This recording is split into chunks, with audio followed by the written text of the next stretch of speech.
Hello friends, नमस्कार। स्वागत है तमारू ज्ञानगंगा चेनल में। आजनो आपणो टॉपिक है आर्टिकल्सनी एक्सरसाइज। आर्टिकल्स ए एन अने ध। तो जो चैनल पर नवा होय तो चैनल ने सब्सक्राइब करवानुं भूलता नहीं अने जो वीडियो पसंद आवे तो लाइक करवानुं भूलता नहीं। तो पहलो प्रश्न है, dash Japanese are fond of arranging flowers. तो जवाब आवशे the Japanese are fond of arranging flowers. अहींया जापानीज आप्युं होय, इंडियन्स आप्युं होय, चाइनीज आप्युं होय तो आवी जातिओनी आगळ हमेशा आर्टिकल ध वापरवामां आवे छे। मित्रों जोईए बीजो प्रश्न, Gujarati is dash easy language to learn. तो जवाब आवशे Gujarati is an easy language to learn. कारण के खाली जग्या पछी तरत ज ई आपेलो छे। ई ए स्वर छे अने स्वरनी पहेला हमेशा आर्टिकल एन वापरवामां आवे छे। एटले Gujarati is an easy language to learn. Gujarati भाषा ए शीखवामां सहेली भाषा छे। जोईए तीजो प्रश्न, dash Ganga is sacred river. हवे अहींया नदीनुं नाम आप्युं छे तो नदीना नामनी आगळ शुं आवशे मित्रों? यस, शुं आवशे? ध आवशे। The Ganga is sacred river. Ganga ए पवित्र नदी छे। चौथो प्रश्न, have you read dash Ramayana. तो हमेशा याद राखो कि ज्यारे पण धर्म ग्रंथोना नाम आपवामां आवेला होय त्यारे तेनी आगळ आर्टिकल ध वापरवामां आवे छे। एटले आपणो जवाब थई जशे have you read the Ramayan. शुं तमे रामायण वांच्युं छे? 5 नंबरनो प्रश्न है, dash Alps are dash highest mountains in Europe. हमेशा याद राखो महासागरों होय, पर्वतों होय तो आ बधानी आगळ आर्टिकल ध वापरवामां आवे छे। एटले आल्प्स ए माउंटेन्स छे एनी आगळ ध आवशे अने हाईएस्ट ए सुपरलेटिव डिग्री तरीके वापरवामां आव्युं छे एटले त्यां पण ध आवशे। The Alps are the highest mountains in Europe. 6 नंबरनो प्रश्न, iron is dash useful metal. लोखंड ए उपयोगी धातु छे। अहींया हमेशा याद राखो जो एन आर्टिकल मूकशो तो जवाब खोटो थई जशे, केम के खाली जग्या पछी तरत ज यू आपवामां आवेलो छे। यू आम जोईए तो अंग्रेजी भाषा तरीके तमे तेने स्वर मानी लेशो ए ई आई ओ यू, परंतु तमे ज्यारे उच्चारण करो छो तो तेनो उच्चार य थाय छे। यू य यतिनो य थाय छे एटले य ए व्यंजन छे। एटले व्यंजन होय त्यारे हमेशा आर्टिकल ए वापरवामां आवे छे। एटले iron is a useful metal आवो जवाब आवशे। लोखंड ए उपयोगी धातु छे। 7मो प्रश्न है, आई ट्रावेल्ड बाय डैश एसटी बस। तो अहींया पण भूल थवानी संभावना रहे छे। खाली जग्या पछी तरत ज एस आपेलो छे एटले बाळको हमेशा ए लखी देशे, परंतु जवाब अहींया ए आवशे नहीं, केम के आर्टिकल ए त्यारे आवे ज्यारे खाली जग्या पछी तरत ज स्वर व्यंजन आपवामां आवेलो होय, परंतु अहींया देखाय छे तमने व्यंजन पण एसनुं उच्चारण अ थी थाय छे एटले अहींया जवाब आवशे एनएसटी बस। आई ट्रावेल्ड बाय एनएसटी बस। हमेशा याद राखो खाली जग्या पछी तरतनो जे स्पेलिंग आपेलो होय तेनुं उच्चारण तमारे करवुं जरूरी छे। एस मां अ उच्चारण थाय छे एटले अहींया आर्टिकल एन वापरवामां आवेलो छे।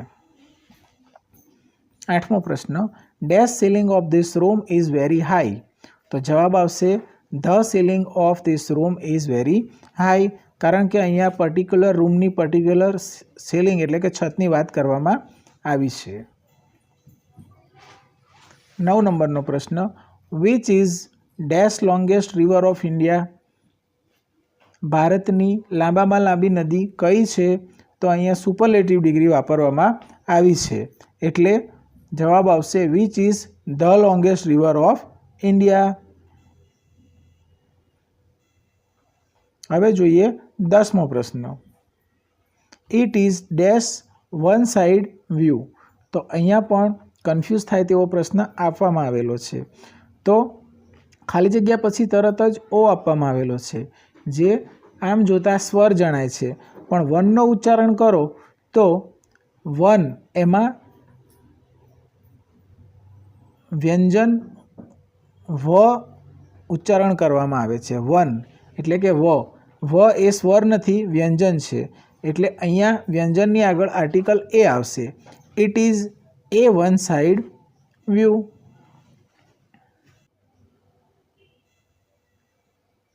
11મો પ્રશ્ન છે, can scientist make dash artificial sun?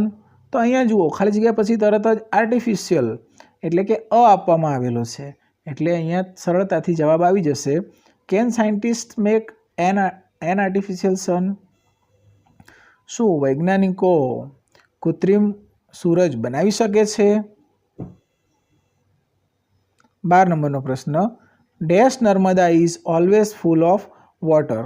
તો નદીના નામની આગળ હંમેશા બાળકો ધ વાપરવામાં આવે છે, એટલે જવાબ થશે the Narmada is always full of water.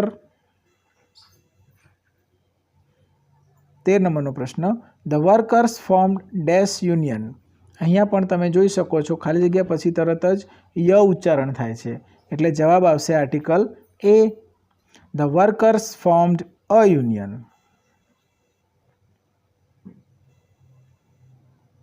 14મો પ્રશ્ન, dash Quran is a holy book of Muslims? અહીંયા કુરાન એ મુસ્લિમોનું ધાર્મિક પુસ્તક છે અથવા તો પવિત્ર ગ્રંથ છે, એટલે પવિત્ર ગ્રંથોની આગળ પણ આર્ટિકલ ધ વાપરવામાં આવે છે, તો અહીંયા જવાબ થશે the Quran is a holy book of Muslims. 15 નંબરનો પ્રશ્ન છે, he return after dash or? તો અહીંયા અર એટલે અહીંયા હવર ઉચ્ચાર નથી થતો, પણ એટલે સ્વર આપવામાં આવેલો છે, એટલે જવાબ આવશે હી રિટર્ન આફ્ટર એન અર। અહીંયા દેખાય છે વ્યંજન, પણ ખરેખર એનો ઉચ્ચાર થાય છે સ્વર। 16 નંબરનો પ્રશ્ન, યુ શુડ હેલ્પ ડેશ નીડી? તો અહીંયા તમારે આનું ગુજરાતી કરીએ તો તમારે જરૂરિયાતમંદોને મદદ કરવી જોઈએ, તો યુ શુડ હેલ્પ ધ નીડી આવશે। આ આખી જાતિ માટે વાપરવામાં આવેલું છે। 17 નંબરનો પ્રશ્ન, he seemed to be dash unlucky man? અહીંયા સ્પેલિંગને વાંચતા જ ખબર પડી જાય કે જવાબ શું આવશે। અનલકી મેન એટલે અ ઉચ્ચાર થાય છે, જે સ્વર છે, એટલે અહીંયા જવાબ આવશે N, he seemed to B N unlucky main. 18 નંબરનો પ્રશ્ન, Ahmedabad is dash biggest city in Gujarat? Ahmedabad ગુજરાતની મોટામાં મોટું શહેર છે, તો આ સુપરલેટિવ ડિગ્રી છે, એટલે જવાબ આવશે the, Ahmedabad is the biggest city in Gujarat. 19 નંબરનો પ્રશ્ન, આઈ સો ડેશ યુરોપિયન યસ્ટરડે? અહીંયા ધ્યાન રાખવાનું, યુરોપિયન આપ્યું છે એટલે ય ઉચ્ચારણ થાય છે, એટલે આર્ટિકલ એ મૂકવામાં આવશે, આઈ સો અ યુરોપિયન યસ્ટરડે। હવે તમને આ ઉચ્ચારણવાળો પ્રશ્ન ક્લિયર થઈ ગયો હશે બાળ દોસ્તો।